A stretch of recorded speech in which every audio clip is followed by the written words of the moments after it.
What you said makes sense. We will do as you say. After this disaster, I will leave the Bai clan with you. Haha, that's the spirit. We've known each other for years. You deal with the young master's body. I'll save this kid. If I don't hurry, he will kick the bucket. This will cost me a lot of Yuan Qi.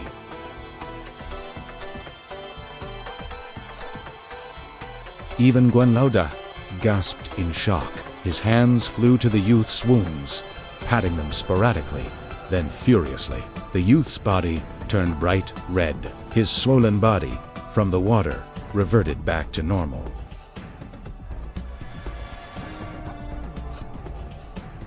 He gently petarded the box. The lid popped open, revealing several fine-tipped silver needles of varying sizes.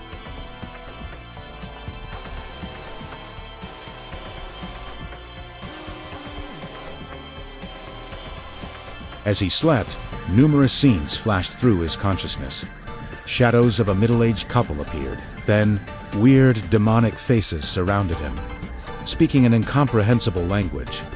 The couple gave him familiarity. He tried to listen, but it was impossible. He tried to push the demons away, but found himself without strength. His heart became heavy as his emotions boiled.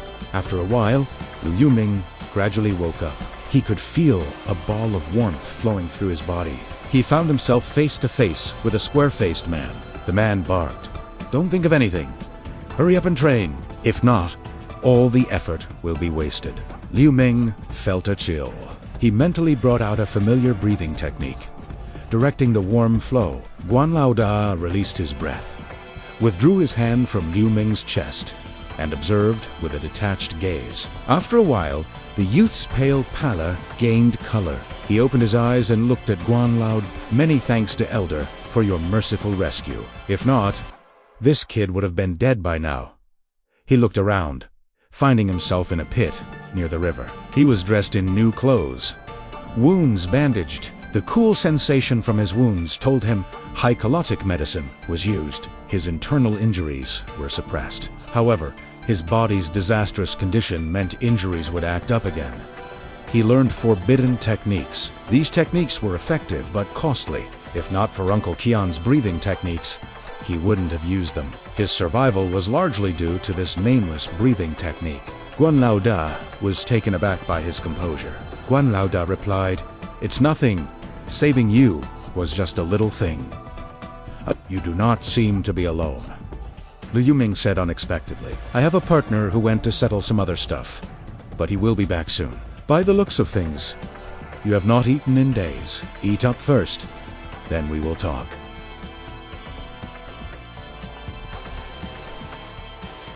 Upon opening it, it was revealed that it was full of all kinds of delicious snacks.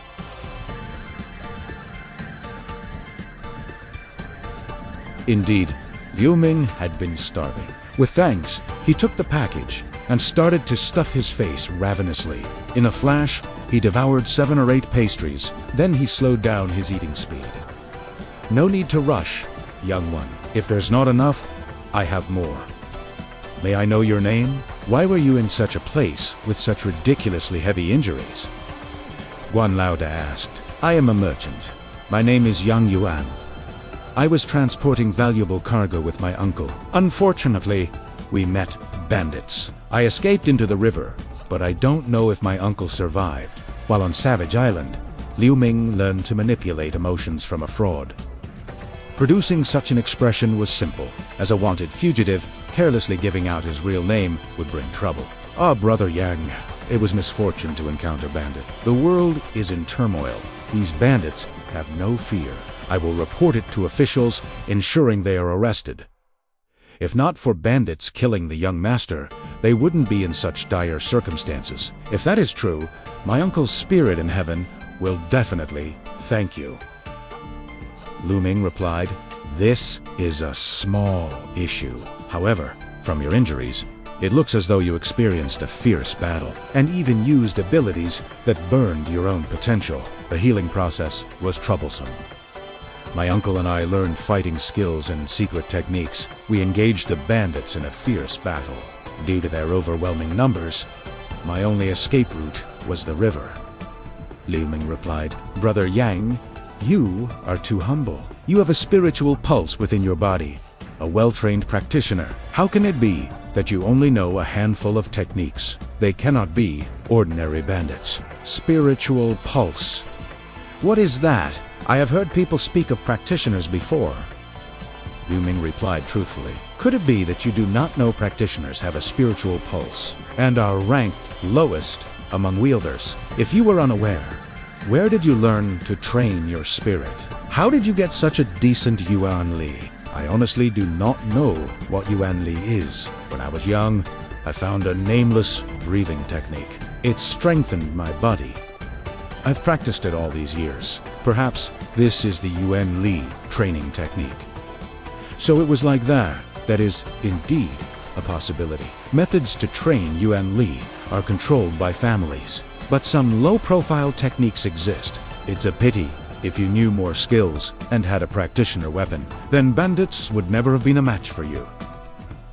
Guan Laodao said, shaking his head. Does this mean the technique Elder used to heal me was based on Yuan Li?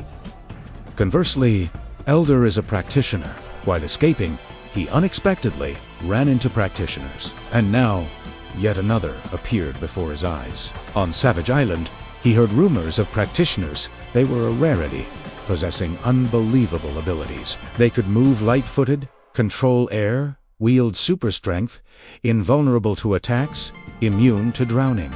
These feats made one man equivalent to 1,000. They were recognized by their power and practitioner weapons. Some stronger practitioners could utilize full power without a weapon. When he saw the blue-robed man, he immediately turned tail and ran for his life. If not, he might have lost his life to a bizarre attack. Now that he was told he possessed a spiritual pulse and could be considered a practitioner, he was taken aback. The unknown breathing technique Uncle Keon taught him was immediately brought to mind.